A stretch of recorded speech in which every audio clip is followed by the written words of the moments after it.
नमस्कार सबाइके सुतोपार घरकन्याय आपनादेर स्वागत। तो এই দিনটি ছিল উল্টো রথের পরে যে শনিবারটি পড়েছিল সেই দিনকার। তো নানান কারণে আমি এই ভিডিওটি আপলোড করতে পারিনি।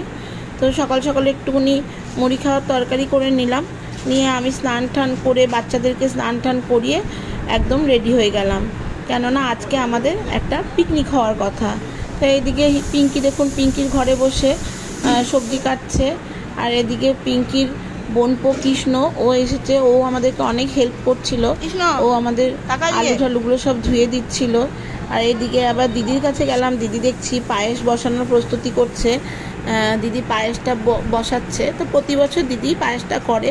তা আমরা কিন্তু এই রথ হয়ে যাওয়ার পরে প্রতি বছরই এরকমভাবে আমরা একটা পিকনিক করি। তো এখানে কোনো আমিষের ব্যাপার থাকে না, সবই নিরামিষ হয়। তো আমিও এদিকে ঠাকুরকে পুজো টুজো দিয়ে নিলাম, আর গুলুকেও পড়াতে চলে এসছে, গুলু পড়তে বসেছে। তো মোটামুটি এক একজন এক একটা জিনিসের দায়িত্ব নিয়ে নিয়েছিলাম। তো দিদি ওদিকে পায়েসটা করছে, আর আমি এদিকে ঘরে কাবলি ছোলাটাকে সেদ্ধ করে ঘুগনিটা করে দিচ্ছি। আর ওদিকে দেখুন ওই দিদিরা দুজন মিলে ওরা চাটনিগুলো করে নিচ্ছে। তারপরে আমি নেমে এসে দেখলাম যে পিঙ্কি পোলাওটা বসানোর জন্য প্রস্তুতি নিচ্ছে। তো এদিকে কৃষ্ণ বড় গ্যাস ওভেনে আলুটা সেদ্ধ বসিয়েছিল। তো সেদ্ধ করতে করতে হঠাৎই গ্যাসের পাইপটা নিচ দিয়ে আগুন বেরোতে শুরু করলো। তারপরে তাড়াতাড়ি করে কৃষ্ণ ওগুলো নামিয়ে দিয়ে ও আবার গেল গ্যাসের ওভেনটা ঠিক করতে। তো ও ঠিক করে নিয়ে আসতে ওই জন্য আমি ঘরে গিয়ে ঘুগনিটা করে নিলাম। আর এদিকে তারপরে ঠিক করে নিয়ে আসার পরে এই পোলাওটা বসানো হচ্ছে, পিঙ্কি পোলাওটা বসাচ্ছে।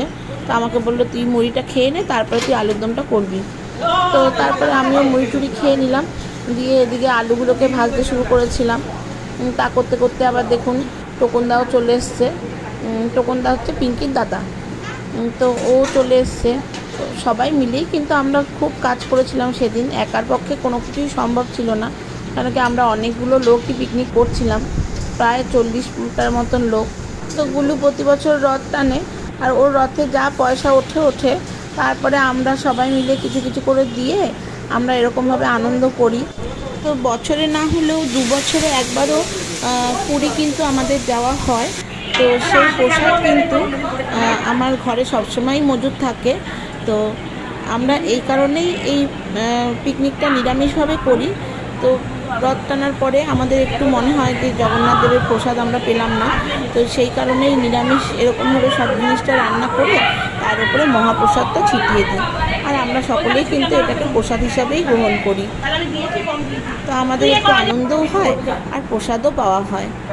তো সেদিন রান্না হয়েছিল পোলাও, কষা আলুর দম, আর কাবলি ছোলার ঘুগনি, খেজুর আমসত্ত্ব টমেটো দিয়ে একটা চাটনি, আর পায়েস, আর সঙ্গে ছিল মিষ্টি। তো চলুন তাহলে ভিডিওটি আজকে এই পর্যন্তই রইল। ভালো লাগলে কি লাইক শেয়ার সাবস্ক্রাইব করে অবশ্যই আমার পাশে থাকবেন। আর যারা আমার চ্যানেলটিকে এখনও সাবস্ক্রাইব করেননি আপনাদেরকে সাবস্ক্রাইব করে দেওয়ার অনুরোধ রইল। Thank you.